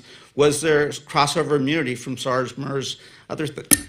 Legitimately, I think we ought to understand that to better inform how we move forward. I think those are super important studies. We could do studies. We know, the state of Florida took a very different approach to, mask mandates and shutdowns, et cetera, versus, my home state of California. We ought to study, we ought to do a retrospective study looking at how different cities, different states approach this and use that to inform how we move forward. Clearly there's a logic that, wearing a mask for respiratory transmitted disease would probably reduce particulate infection. That makes sense. Did the mask mandate work? Did it not work? Dr. McCary, you cited the Cochrane report. Obviously, that's one conclusion. I think we ought to, maybe you have to have a certain level of penetration of mask work. I don't know the answer to that question, but those are all legitimate questions for us to ask and research. Dr. Koldorf, Sweden took a different approach. We ought to, study that, compare it to what we're doing here. Clearly, closing schools down had a net negative impact on our kids. We ought to understand what that impact is. We ought to understand the long-term effects of that impact, because we may find ourselves in another pandemic. We're not totally out of this pandemic because we're seeing the irresponsibility that's taking place in China right now, where zero COVID at least was a policy. What they're doing right now is reckless, where you may get a new variant coming out of this wide open policy. I don't think it'll happen, but we ought to use that to inform how we approach future potential pandemics. So, I'm very open to going back looking backwards and getting a sense of what worked, what didn't work, and using that to inform policy going forward. It shouldn't just be the government. It should be academia. It should be science-based. It should be fact-based. As doctors, we all have had to do morbidity and mortality rounds where we've had to admit our mistakes, because that's how you get better. You actually admit the mistakes, you learn from the mistakes, and then you use that to move forward. So there are lots of questions that I still would like to learn about COVID-19 to help inform how we approach the next pandemic and what we should do. So, Mr. Chairman, I look forward to a lot of the questions on this committee. And again, I think this is super important for us to take a look at. Thank you.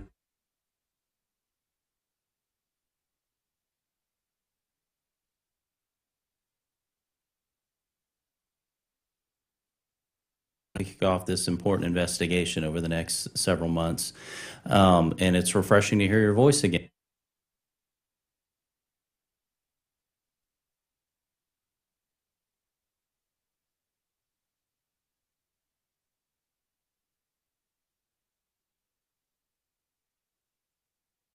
And anyway, so thank you for being here. Thank you for being here to testify. One of the comments that was made was that the vast majority of medical professionals believe such and so a way, and I could understand why one would think that when that's been the only voice that's been allowed to talk for the last couple of years, why one might think it was very monolithic, but I don't think that's been the case at all, and you guys have been testament to that, or at least have tried to be. So, we were told that the vaccines would keep people from getting COVID. That was not true. Is that correct? The vaccines would stop transmission. That was also not true. We even had government officials telling people, and very urgently, like, you don't love your kids, you don't love your neighbor if you don't get vaccinated. And yet the big talking points as to why everybody was supposed to and why we had these mandates and lockdowns was just false. Dr. Bhattacharya, I wanted to ask you, you had tweeted once, said, it's not just that Fauci and company got the facts about immunity after COVID recovery wrong. They used the vast power of the government to censor and marginalize those who got the facts right. I wanted to see if you could expand on that, because you were actually personally targeted in this as well. Is that correct?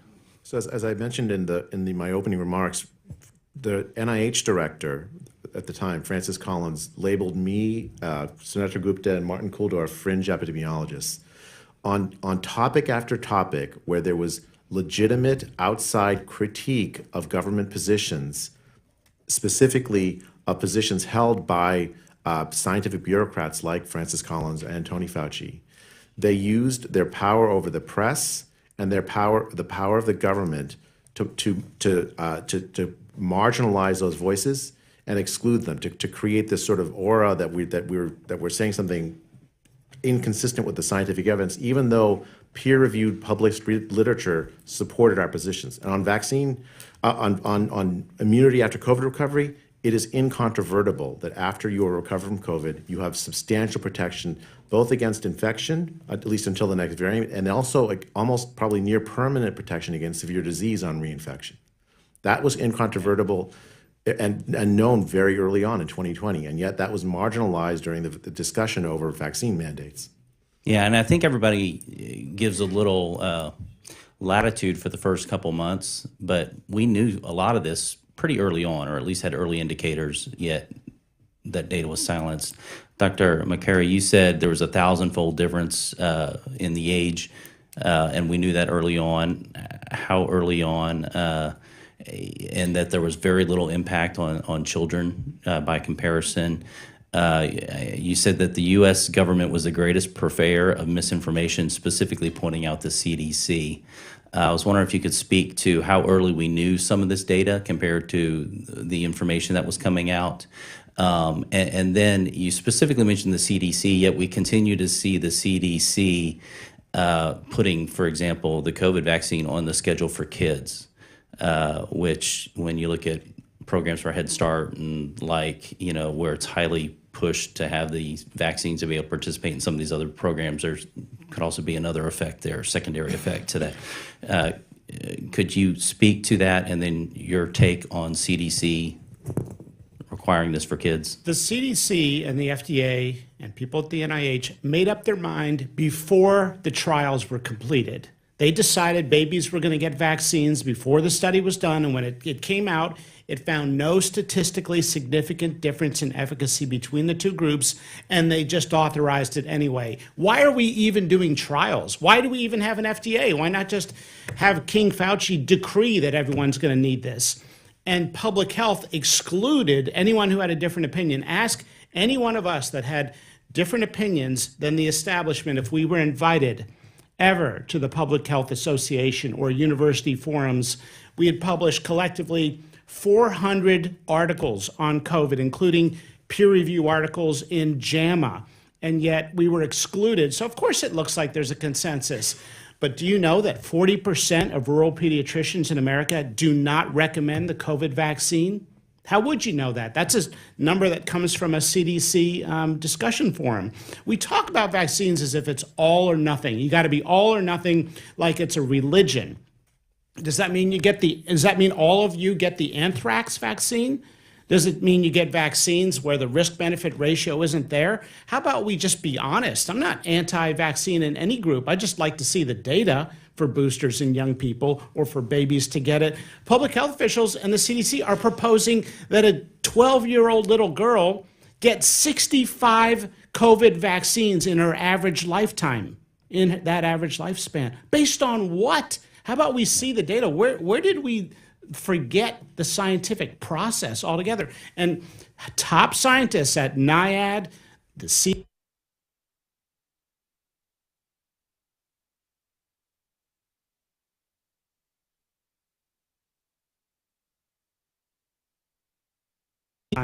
silenced, as I wrote about in the Free Press with Barry Weiss. Thank you. Thank you for your testimony. Thank you, Mr. Chair. Dr. Benjamin, early on in the pandemic, Hawaii identified the need to have timely, accurate data available to both make decisions and direct resources. And while it can always be improved, what we found is accurate data really helped us identify disproportionately impacted populations, in particular Native Hawaiians, our Kofa population, Pacific Islanders, and knowing the impact on these populations, we were able to combat misinformation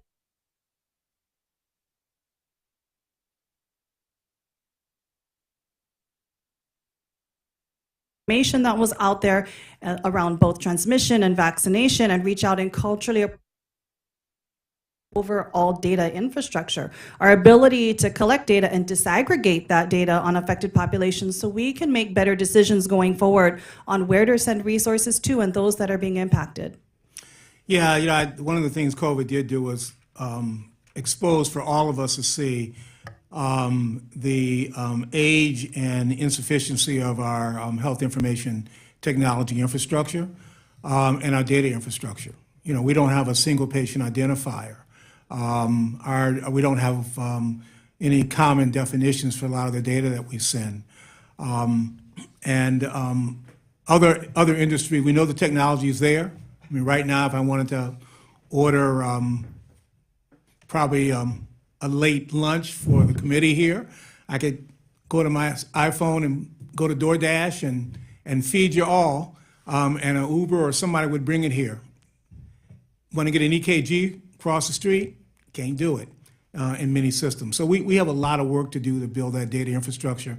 And part of the problem we had with that disparity issue was, you know, when you're sending a piece of paper handwritten by fax machine 3 people away, they got to then reconstruct that information and record it in by hand. And it often doesn't have race, ethnicity, gender, any of the data that you needed. So we knew that we were having these disparities by practice and by phone calls, but we didn't have that data put together quickly, and that was one of our problems. Absolutely, it's definitely a shortcoming. And today we've heard a lot of fact and fiction about what saves lives and what endangers lives. And where I think we can all hopefully agree is that access to healthcare, just even being able to see a doctor and get help, that saves lives. And that was not equal across our communities and constituencies.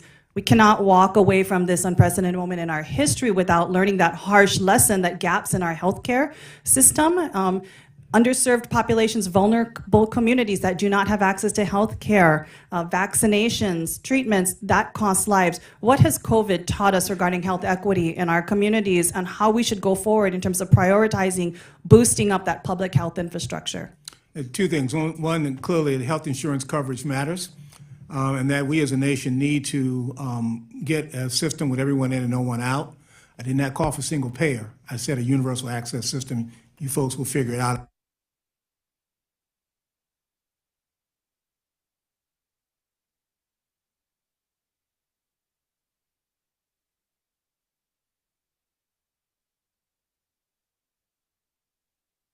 Investment in public health, IT, data, workforce, research capacity, communication, risk communication skills, the whole battle. Absolutely. And just finally, Dr. Benjamin, again, we've had a lot of talk about all kinds of things regarding this vaccination, again, facts and fiction. But I really want to ask you, how has the Biden-Harris administration's vaccine policy saved lives in this country, everyday Americans, our friends, our neighbors, our families? No, I'm very proud of the work that this administration has done to save lives. I think they've been focused. I think they've been structured. Let me say one other thing. I am very, very proud of the work of the public health community.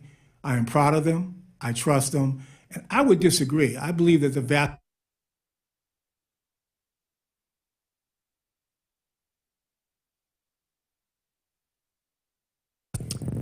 Thank you. And now I recognize Dr. Joyce for 5 minutes. And they just called votes, so we'll try to keep this moving along. Thank you for yielding, Chairman Winstrup. And for our witnesses for appearing today, I'd like to echo what you've heard from other members on this panel, that we are here today to conduct a thorough and comprehensive look at the response in the United States to the COVID-19 pandemic and identify the policies that must be changed to ensure that we do not repeat the mistakes that were made at government levels. So I listened to what my colleagues across the aisle, the questions they asked. I listened to the comments they made. I heard that what I see in hospitals and nursing homes at home are shortage of nurses, dietitians, respiratory aides to treat and care for patients. And that exists primarily because those healthcare workers do not trust what they've heard from the administration, do not trust what they've heard from the NIH and CDC. Many of those individuals recognize that they have acquired immunity. They have natural immunity because they've been exposed to and recovered from COVID. So my question first for you, Dr. McCary, is, do you feel that acquired immunity to COVID should substitute for a requirement for a COVID vaccine? You know, I think people deserve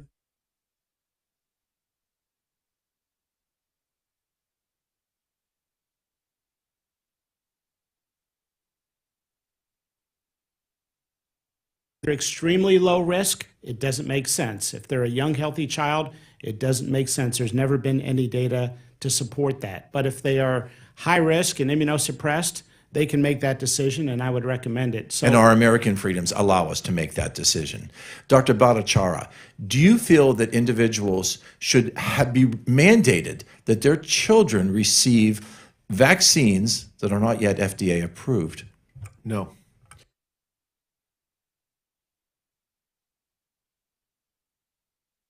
Do you feel that that has contributed to the rise in ability for parents to have the impact to make that decision for what's important for their own children?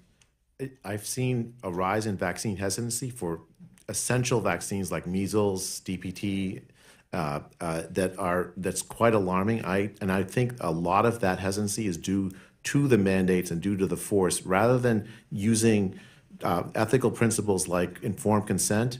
This mandate has demolished trust in vaccines more broadly, and I think it's quite alarming. Dr. McCary, you're at Johns Hopkins Hospital, where I spent a lot of time as well, and I recognize that the esteemed institution has seen a rise in the number of delayed diagnosis. Individuals presenting with metastatic colon cancer, metastatic breast cancer, metastatic prostate cancer. Do you feel that the fear of COVID exposure required individuals to step back from receiving the basic medical screening tests that would have prevented them from having metastatic and often deadly disease. People have a distorted perception of risk. A Stanford study found that bicyclers in Palo Alto by the Stanford campus, 43% of them were wearing a mask while biking outside, but only 17% were wearing a helmet. People have a distorted perception of risk, and they've bought into this absolutism. As a physician, you got to just present risks. For example, should pregnant women get the vaccine? Is it safe in pregnancy? You know what? The answer is probably, but we don't have good data. That's what we should be telling women, not mandating it as a condition for them to be a nurse in the hospital and then firing them if they don't have it, even though they have circulating antibodies from natural infection, but they are antibodies that Dr. Fauci does not recognize. Do you feel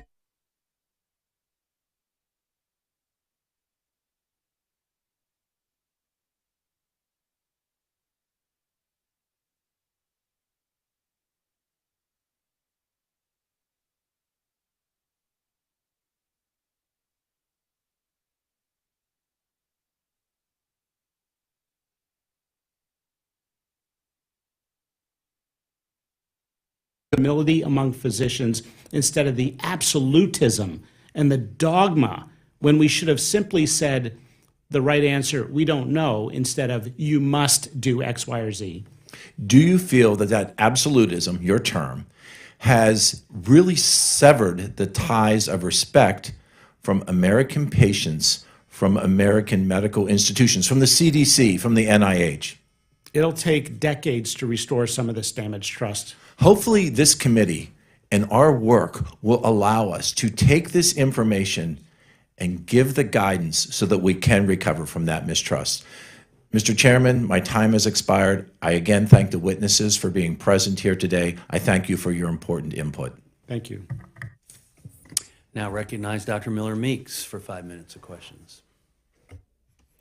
Thank you, Mr. Chair, and I thank our witnesses for being here.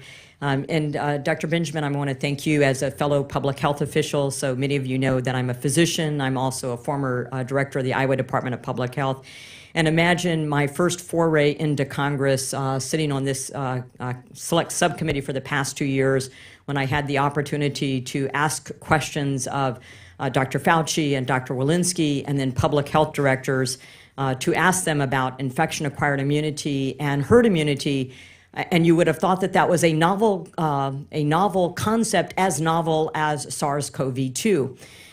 So in asking this question and asking individuals, I actually put forward a bill mandating that all insurances, both public and private, cover for testing for humoral antibodies and also T-cell antibodies, trying to push this issue that if you have immunity, which, can you all just answer for me quickly, what's the purpose of a vaccine? Dr. Koldorf? Why do we vaccinate people? Well, vaccine is sort of a substitute for natural immunity. So if you haven't had the disease, then you get the vaccine because it gives you protection without the risks of having the disease. Dr. McCary? For example, I'm a big fan of the measles vaccines. I'm not vaccinated against measles because I had measles before it was available. No reason for me to take it. It's to downgrade the severity of illness among those who are high risk and not already immune. Dr. Bhattacharya? What Dr. McCary said and what Dr. Koldorf said. We want to, if it can prevent disease, great, but then also to mimic what happens with natural infection without having to have natural infection. And Dr. Benjamin? Yeah, it teaches your body to respond to an infectious agent.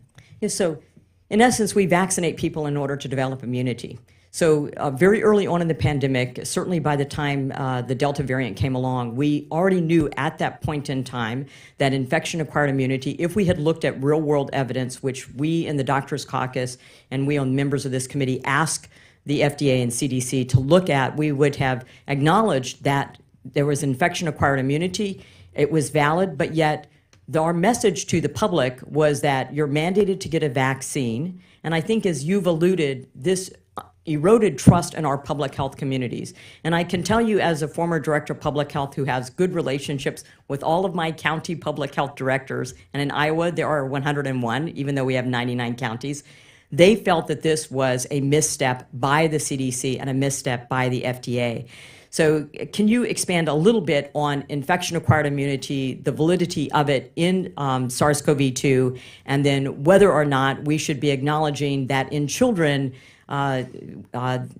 placing SARS-CoV-2 or COVID and vaccines on the recommended list for vaccines will, I think, hurt most of our low-income, impoverished children, our Head Start programs, as Dr. Joyce had mentioned. Yeah, by forcing children to have a vaccine that they don't need because they've already had the disease, that undermines the trust in other vaccines, like the measles vaccines or the polio vaccine, and that's very, very serious. I think during the last several decades, we have the never vaccinate people or the anti-vaccine people have tried to undermine the trust in vaccine, but with very little success. But the vaccine fanatics who wants to vaccinate every person in this country, even though they are children who has very little risk for it, even though they have already had the COVID, that has undermined the trust in other vaccines enormously, creating enormous vaccine hesitancy. So not allowing their provider or physician to determine the risk and the benefit. Yeah, and also people themselves, because people know that about immunity. We learn that in school. People know that if you've had a disease, you are... It wasn't until I came to Congress that I found out infection-acquired immunity was a novel concept. Yeah, I guess we knew about it since 430 BC of the Athenian plague until 2020, and then we didn't know about it for 3 years, and now we know about it again, so... We have a little bit more time. Do any of our other witnesses want to comment? I mean, I want to echo what Dr. Koldorf said and the seriousness of this. The putting the vaccine on the childhood schedule, this vaccine where there's deep distrust, essentially sends a signal to the American public that these are equivalent to the polio vaccine, the measles vaccine, the DPT vaccine, all of which are absolutely essential for the health of children. Putting this on the childhood schedule decreases the uptake of those, then we will look back on this as a seminal mistake in American public health. Thank you so much. I yield back. Thank you. No closing remarks. We both just want to thank you very much for being here today, for your testimony. We have a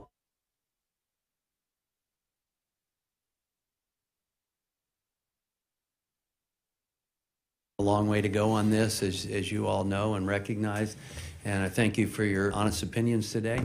And we will move forward from here and likely see you again. With that, I adjourn.